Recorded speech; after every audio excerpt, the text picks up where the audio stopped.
Question number 27 है ना। देखिए क्वेश्चन में बोला है पल्लव होटल लिमिटेड 10 रुपये प्रति अंश वाले 1 लाख शेयर को 12 रुपये की दर से खरीदने के लिए लिखें। सबसे पहले हम यहाँ पे लिखेंगे number of share.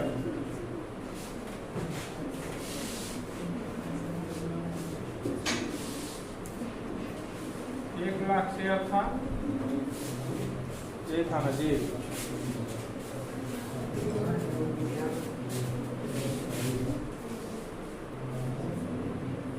Face value कितना रुपया है? फेस वैल्यू प्लस 2 रुपया प्रीमियम, 12 रुपये जो है इसमें 10 रुपया इसका फेस वैल्यू है, 2 रुपया प्लस में प्रीमियम है। चलिए एप्लीकेशन कितना है बोलो तो तुम?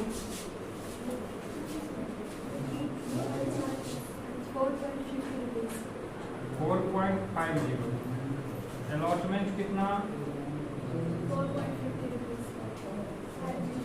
4.50 रुपीज बोलते हैं, 4.50 नहीं बोलते हैं, 4.50। इसमें हमें ध्यान रखना है 2.50 होगा अलॉटमेंट का और 2.00 होगा प्रीमियम का।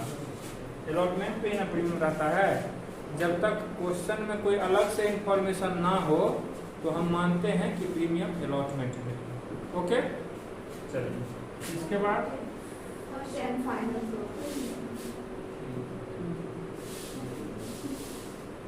फाइनल कितना? 3। चलिए ठीक ही है। ये हो गया कितना? 4.5 और 2.5, 7, 3, 10। ठीक है, अब कोई इंफॉर्मेशन नहीं है। चलिए इसमें शेयर के लिए सब्सक्रिप्शन यानी जनता ने जो भेजा था वह कितना शेयर के लिए एप्लीकेशन भेजा था? 90,000 शेयर के लिए। हमको ध्यान रखना है कि हम 1 लाख शेयर इशू करें या 10 लाख शेयर इशू करें। पब्लिक जितना मेरा शेयर परचेज करेगी, जितना सब्सक्रिप्शन होगा, सवाल उसी पे जाएगा। चलिए तो हमें एक चीज़ और ध्यान रखना है कि कब से पेमेंट नहीं किया था। तो सवाल में दिया है कि मिस्टर सुधाकर जिसके पास 1000 अंश थे अंतिम याचना भुगतान नहीं किया, यानी अंतिम याचना से पहले टू द पॉइंट पूरा पेमेंट आया था। अच्छी बात। सबसे पहले हम एप्लीकेशन करेंगे, मेरे पास पेमेंट आएगा bank account debit to share application 90,000 share into 4.5 को गुना किए हो 9 चौका 36, 3,60,000 और 45, 4,05,000। आप मल्टीप्लाई कर लेंगे, 4,05,000 मेरे एप्लीकेशन पे आ गया बैंक में। अब सेम पैसा को हम ट्रांसफर कर देंगे, सॉरी ट्रांसफर होगा ना, ट्रांसफर तो एप्लीकेशन का होगा।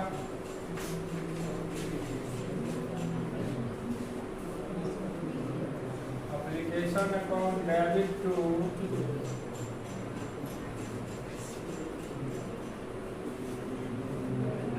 Share capital account.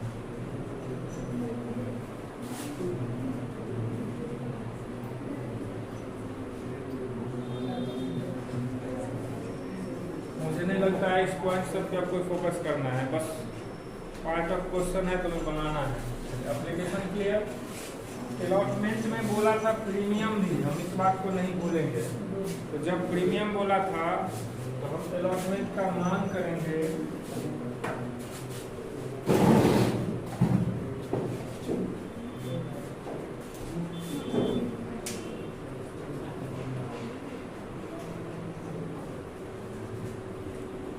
Allotment account debit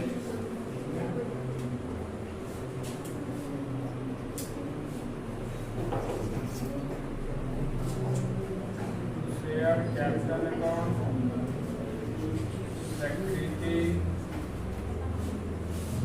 premium, reserve. Premium के साथ ड्यू हुआ है, ध्यान रखें। 2.5 रुपया है अलॉटमेंट और 2 रुपया प्रीमियम है ना, तो 90,000 शेयर को 9 दूनी 18, आप गुना भी करके चेक कर सकते हैं कि 9 दूनी 18, 1,80,000, 50 पैसा का कितना होगा, 45,000, तो 2,25,000 होगा।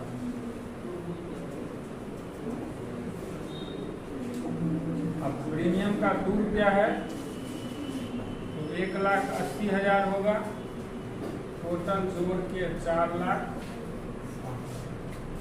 तो यानी कि हमने ड्यू कर दिया अलॉटमेंट को। ड्यू के बाद क्या होगा, पेमेंट आएगा,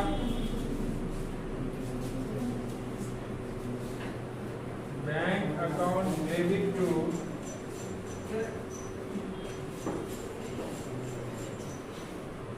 शेयर अलॉटमेंट। हमने 4,05,000 ड्यू किया था, 4,05,000 शेयर हमारा पेमेंट हो गया। अब बोलो, किसी को कुछ प्रॉब्लम है? पीछे से आवाज आया था। चलो, एप्लीकेशन हो गया, अलॉटमेंट हो गया। अब किसका होगा, फर्स्ट कॉल का।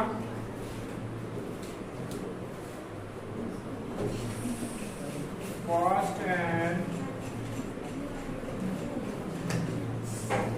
फाइनल कॉल अकाउंट डेबिट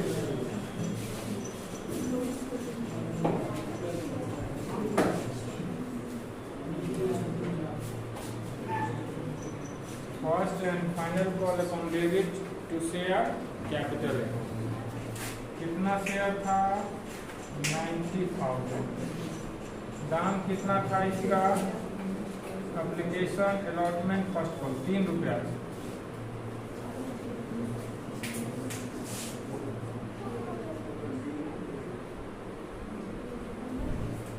दो 2,70,000 हो गया मांग।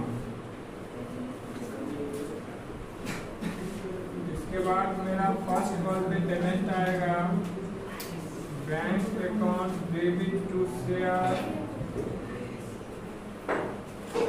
Cost and final.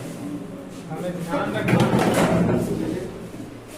थोड़ा टच करते हैं कि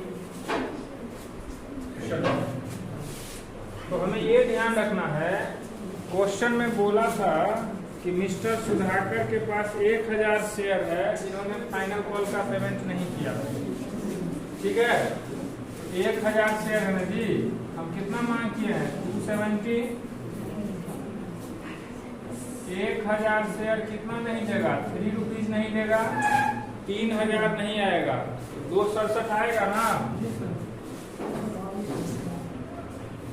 2,67,000।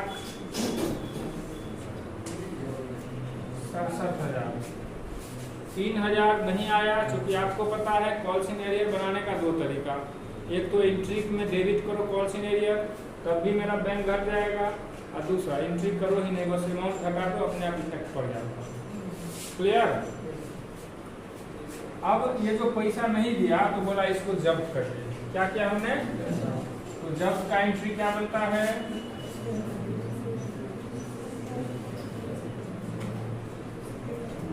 Share capital account debit to share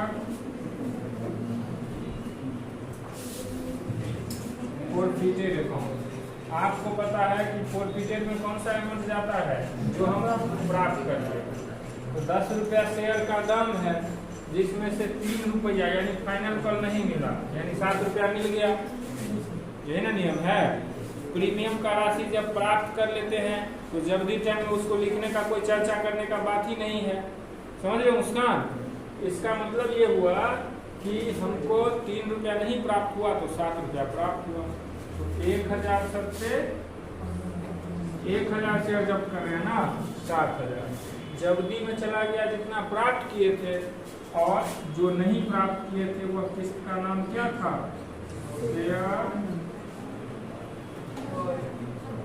cost and 3000 नहीं दिया था ना, तो 7 दिन कितना हो गया ये 1000 शेयर था, 10 रुपया दाम था, 10,000 हो गया, नो प्रॉब्लम। ये हो गया आपके जब्दी का एंट्री। जब्दी के बाद हम आते हैं रीइशू पे। थोड़ा इसको कवर कर लिया जाए। रीइशू ये हो गया आपका फोर फ्यूचर का रीइशू। तो रीइशू का एंट्री कैसे बनता है, तो हम शेयर को बेचते हैं। कितने रुपए में बेचा है, 6 रुपया में, यानी डिस्काउंट पे बेचा है। यानी इशू हुआ था प्रीमियम पे, और रीइशू हो रहा है डिस्काउंट पे। कोई बात नहीं, हम बेचे हैं 6 रुपये में, रीइशू किए 6 रुपये में। मेरे पास पैसा आएगा बैंक अकाउंट डेबिट, पूरा शेयर इशू कर दिए थे ना। 1000 शेयर था, 6 रुपये की दर से इशू किए, तो कितना आएगा 6000। अब 10,000 का हम जब्त किए हैं और 6,000 में बेच दिए, तो डिस्काउंट कितना हुआ, शेयर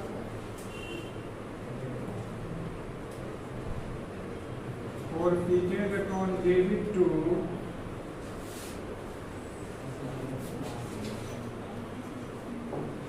शेयर कैपिटल। 6,000 हो गया, बैंक आ गया, 4,000 हम डिस्काउंट से, हमारा कैपिटल 10,000 जनरेट हो गया, नो प्रॉब्लम।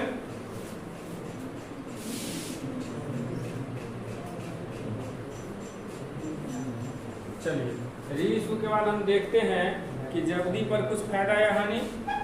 तो हम जब्द कितना किए थे, उस संबंध में हमारा डिस्काउंट कितना हुआ, तो 3,000 मेरे पास अभी प्रॉफिटेड शेयर बचा हुआ है, जो हमारा कैपिटल प्रॉफिट होता है। तो उसे कहाँ भेजेंगे हम, एंट्री बनाएंगे,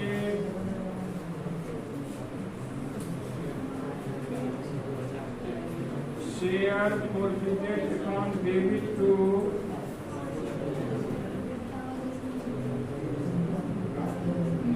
कैपिटल रिजर्व अकाउंट। 7 में से 4 गया, 3,000। क्या इसमें एक भी पॉइंट में प्रॉब्लम है आप लोग को? नॉर्मल का स्टार्टिंग एंट्री तो आसान ही था, एक जब्दी का, तो ये भी हम हर सवाल में पॉइंट टू दी पॉइंट बताए हैं। और ये हो गया रीइशू के टाइम में 2 एंट्री बनता है, एक रीइशू करने का और दूसरा जो कैपिटल अगर रहेगा तो उसको कैपिटल रिजर्व में भेजने का। बाकी नरेशन आप लोग लिखा करो, हम हर सवाल में नरेशन वेस्टिंग ऑफ टाइम है, लेकिन तुम लोग लिखा करो, ठीक है। किसी को कोई प्रॉब्लम किसी पॉइंट में, आगे बढ़े हम लोग, ओके।